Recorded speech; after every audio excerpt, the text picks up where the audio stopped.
and then the parade that follows Zulu, because they always kick off real early, is the Rex, and they're the one that's given the key to the city, and it's the affluence group of the city, all the mayors and judges and politicians always involved in a crew of Rex. And they parade traditionally from the traditional route, which is down St. Charles Street to Canal Street, turns around. They used to go through the quarter, but they stopped that because of the fire hazard. They just got too big for that, so they just let them go down Canal Street, and they end at the end of Canal Street. And that parade, like I say, throws the Rex beads and the doubloons. Now, the doubloons looks like a silver dollar, and they come in gold, silver, purple, green colors.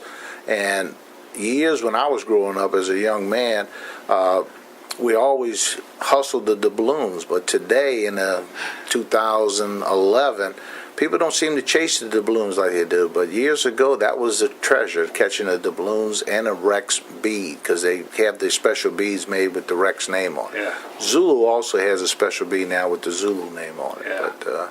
But overall, you catch what we call trinkets from other people, but they're called doubloons, which is like a silver dollar, and the Mardi Gras beads. Doubloons, I remember from pirate stories. That's correct. Yeah. And so it's a take on that. It's a take off of that, and they have the year that the parade is marched in. They have the king of the parades stamped on the doubloon, and then there's the emblem of the Rex on the backside. When I was here in February, right before Mardi Gras this year, I was down by the river shooting an old abandoned warehouse, and I was right beside this big field that had the floats in it. Okay. And I guess that's where they had built the floats. Tell me how they go about decorating those floats every year. Okay. We have several companies that do float building and decorating. And what they'll do, the one you were talking about is probably Blaine Kern. They're on the west side of the river. Yeah. And from his shop, you can look right across the river and see the city of New Orleans. Yeah. And he's one of the renowned float builders in New Orleans area. And these floats are tremendous. I mean, they can hold anywhere from as little as one person to as many as 50 or 60 people. Wow. And they call super floats when you get up that high, because they tie them together like a little train trolley car, and they hook them together and they pull them with a tractor. But they have artists that do nothing but decorate and design these floats all year long.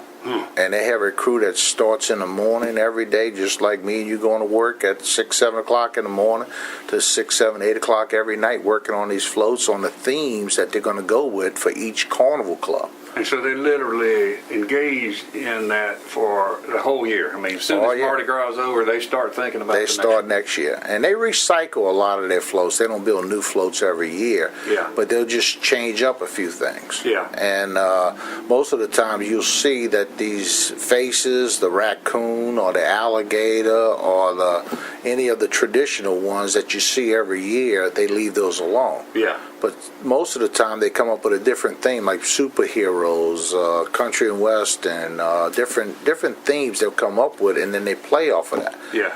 But I could take you to one of the dens, like Blaine Kern's den, and show you and walk you around there, and it's unbelievable to see how many of these dens, and I'm talking about dens, warehouses as big as 500 by 500 square feet with these floats in them. Yeah. And they must have 10 or 15 of these dens side by side by side. Wait a minute. With hundreds of floats in them. That's amazing. Hundreds of floats. Some money tied up on those wheels. Oh, serious dollars.